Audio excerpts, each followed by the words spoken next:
Welcome viewers, you join me as I'm taking a very short ride to Sevenoaks and back. Now we're going to take the scenic route. This place is called Ainsford, and there's a little ford down there where you can actually ride through the river if you wish. Some people have tried, and some people have floated down the river into the bridge as well, so if you ever think of doing that, then please be careful. Let me just show you what I mean. We'll have a quick look while we're here. Aptly named Riverside. So there it is, there's the ford. We ain't going through it. We're going to go over it. Here is the ford, and if you want you can ride straight through there, but we're not going to do that today. It's a bit flooded. Some cars do try it, and some cars have floated down the river into the bridge, got stuck. So if you ever want to see that, come have a trip to Ainsford, have a go through there if you wish, but make sure it's not too deep when you try it. I just thought I'd show you a little bit of Ainsford while we're here, while we're passing. Quite a nice place to live. It's quiet, and some very nice houses around here as well.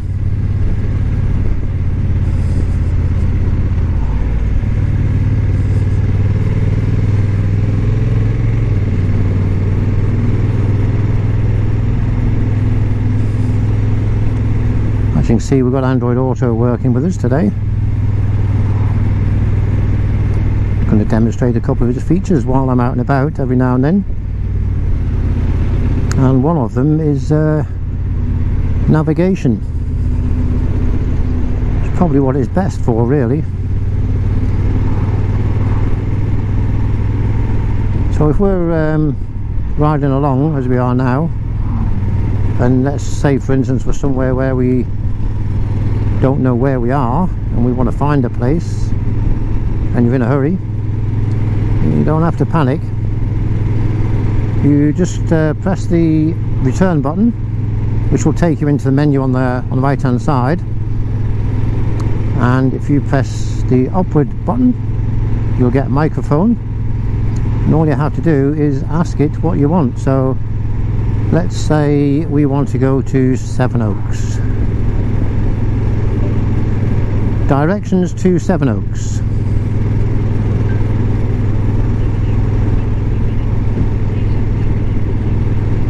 So it's now told us how to get there.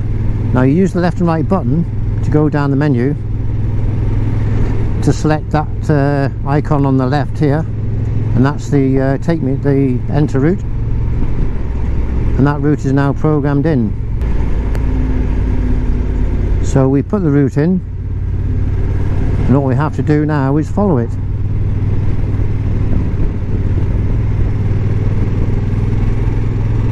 Now I'm taking it very easy today. I'm in no hurry.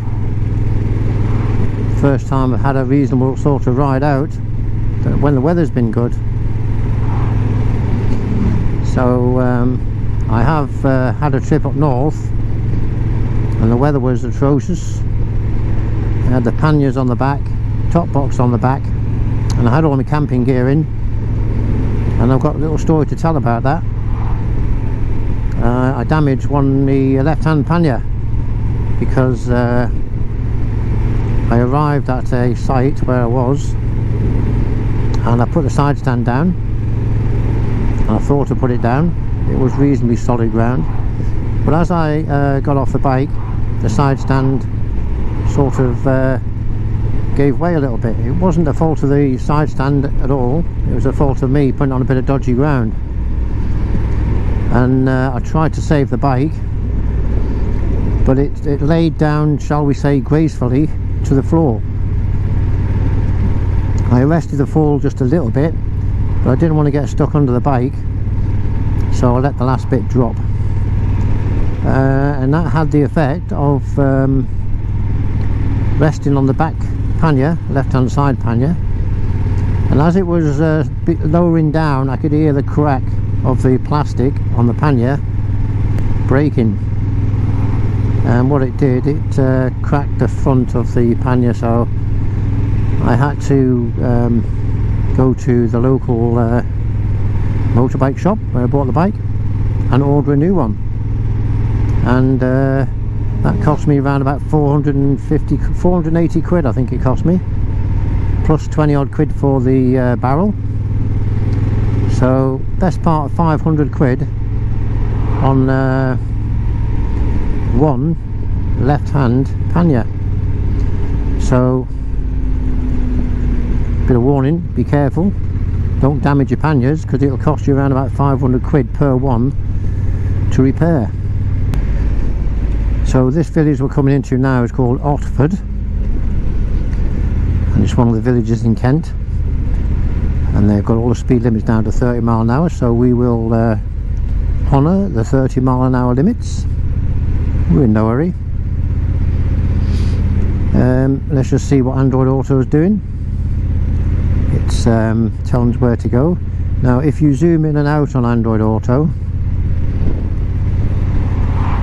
by going across here, I'm using the left and right directions, the left and right switch here, the up and down switch, the return and the enter button. They're the only buttons I'm really using for most of Android Auto, apart from getting into Android Auto, which is this button here on the left, this lever. You pull this lever forward, it goes to your motorbike. You pull it again, it goes to Android Auto. And if you have a route selected and you zoom in like so, zoom a bit more, and you go out of Android Auto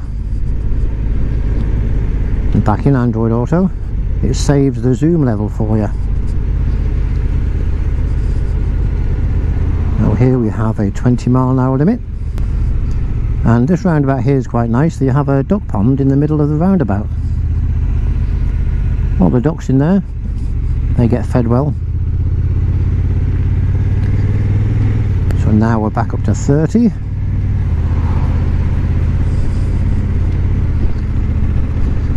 So where was I? My panniers, yeah, I had a bit of an issue with the panniers. Bought a new one. Cost me 500 quid, but that's you live and learn. Just got to get it next week and fit it on, and then we're all back to normal again. Now as you can see, the weather's a bit murky. I think there's going to be a bit of a storm after.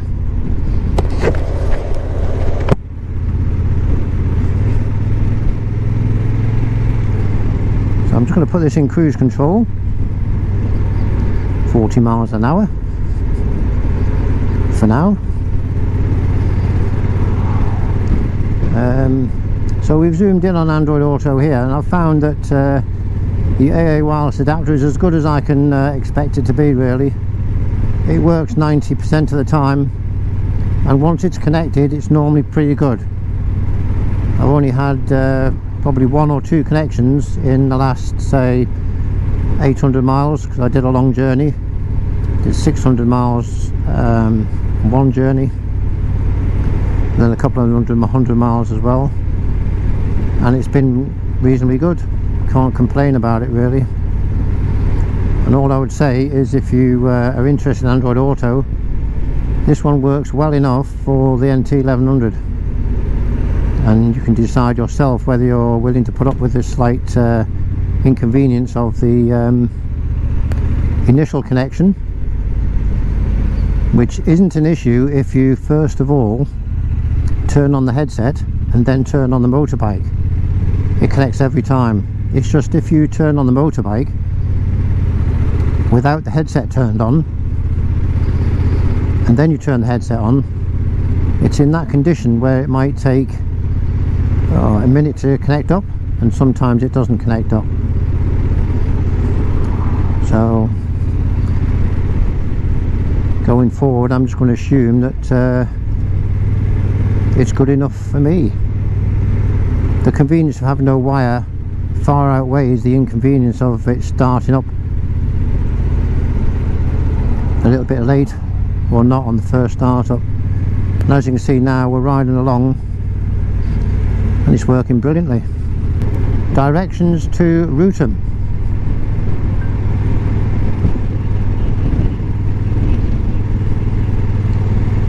We're now going to press the down arrow, enter, and there is the route ready to go, and all we have to do now is follow it. While you're on a route, it will tell you what the speed limit is here, 50 miles an hour on the bottom left there, and this little box at the bottom here is your route options. And if I press enter now, it's on the cross, it will cancel the route. If I select this one, it will give me options for the route, and currently there is no alternative to the route apart from A. There's only one route there, so we can't have any options as it happens on that one. Now we're not getting any navigation indications, and the reason being is I'm just going to move the cursor along here and go down to here. You can see the speaker icon is muted. Now it's on alerts only. Now it's unmuted. So you can turn the navigation instructions on and off. You can have it so that he only alerts you, such as speed cameras and things like that. And it does pick up mobile cameras as well. I have been riding round and every now and then it'll say there's a mobile speed camera, and on a couple of them occasions it was actually right. So it's very handy for things like that.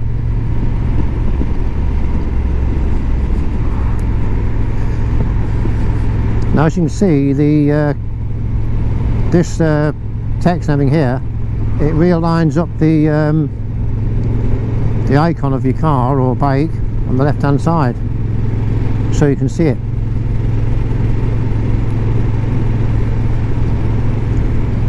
Which is quite nifty. Now Android Auto has just piped up and told me to go straight ahead, this roundabout, even though I'm in the not actually got Android Auto on the screen. So if you haven't got Android Auto showing and you've got your speedometer there, it will still give you the navigation information, which is very, very good.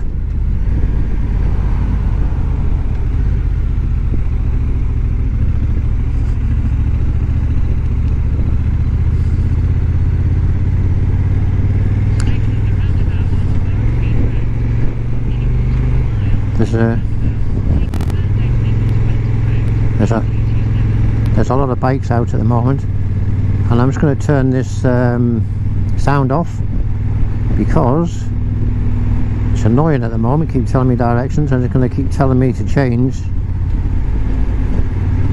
quite regularly here, roundabouts and junctions.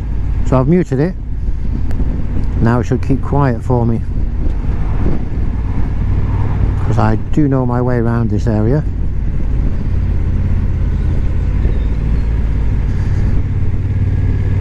I'm going to turn left here.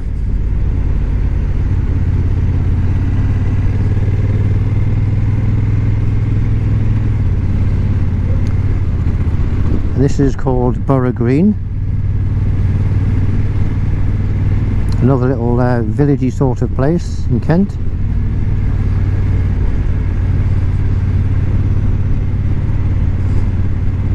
Which there are plenty of in Kent, little villages here, there and everywhere. Now here we have a speed camera, they're everywhere. And it's a wonder Android Auto didn't tell me that one, because normally Android Auto would, it was muted. Yeah, it was muted. So if I'd have had that on alerts only, it would have alerted me about that.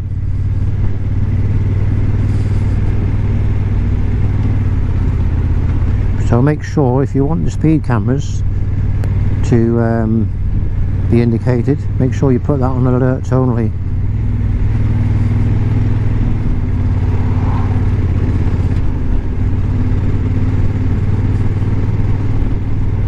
So we're going to go down a couple of twisty roads here on the way back to base camp. There's plenty of country roads in Kent. If you like country roads, this is the place to go. In Scotland, they have lots of really nice roads and lots of nice scenery, and it's somewhere I'd love to go and do a bit of riding, which I will one day, this year for sure.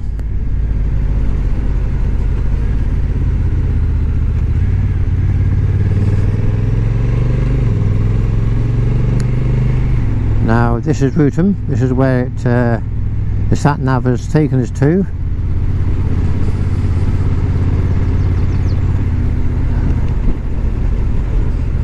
But we're not going to go there. We're going to turn left here.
There's the Rougham Hill mast.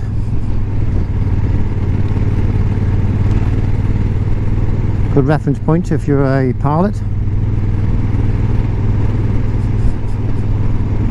It's not the clearest of days, it's a bit hazy. We need some nice sunny weather, which we're not getting at the moment. Now up here it's pretty dodgy on this corner sometimes. And when it rains, all the muck and rubbish comes right down this road and builds up on this corner.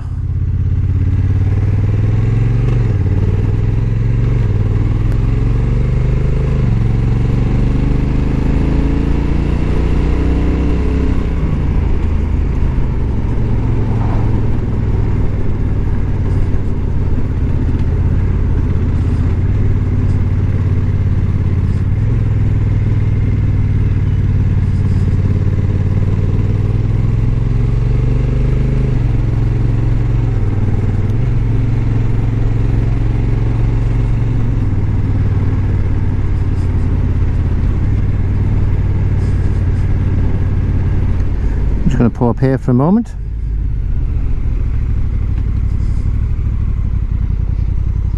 Have a bit of a rest.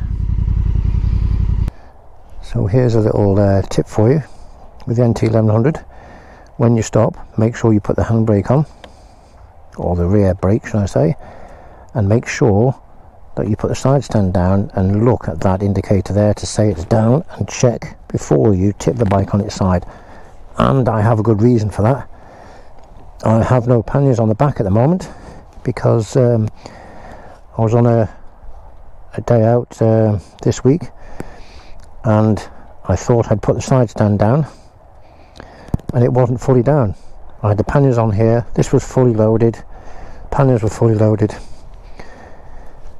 and I basically put the side stand down, started to get off the bike, and the bike started to move towards me here, and I tried to catch it and I couldn't hold the bike back, so it rested on the floor gently, but even so the pannier was here and the part of the pannier touched the ground first. This part didn't touch the ground because I was sort of at the front of the bike, and then I rested the bike down on the ground, but it did damage the pannier and I had to buy a new one of them, and an expensive way to learn to make sure you put your side stand down. So if you've got one of these bikes, or any bike really, make sure the ground is solid. If you park on it, make sure the centre stand is down. Sorry, the side stand is down before you get off the bike.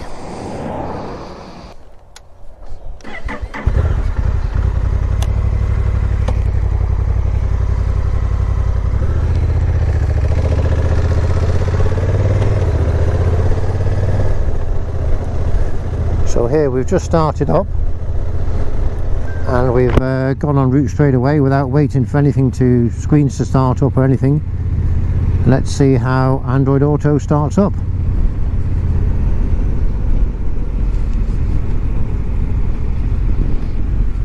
And the headset's booted up okay.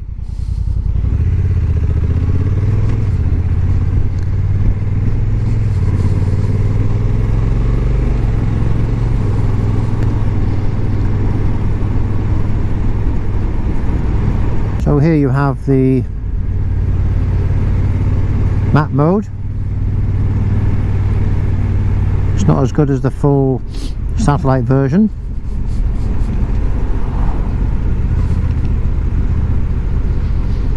I suppose it does the same job, it's just not as interesting to view.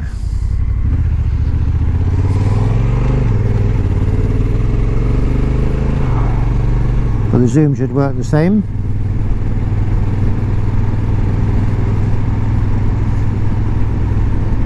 Like that. You can zoom in and out on that. So if you prefer that view, there it is.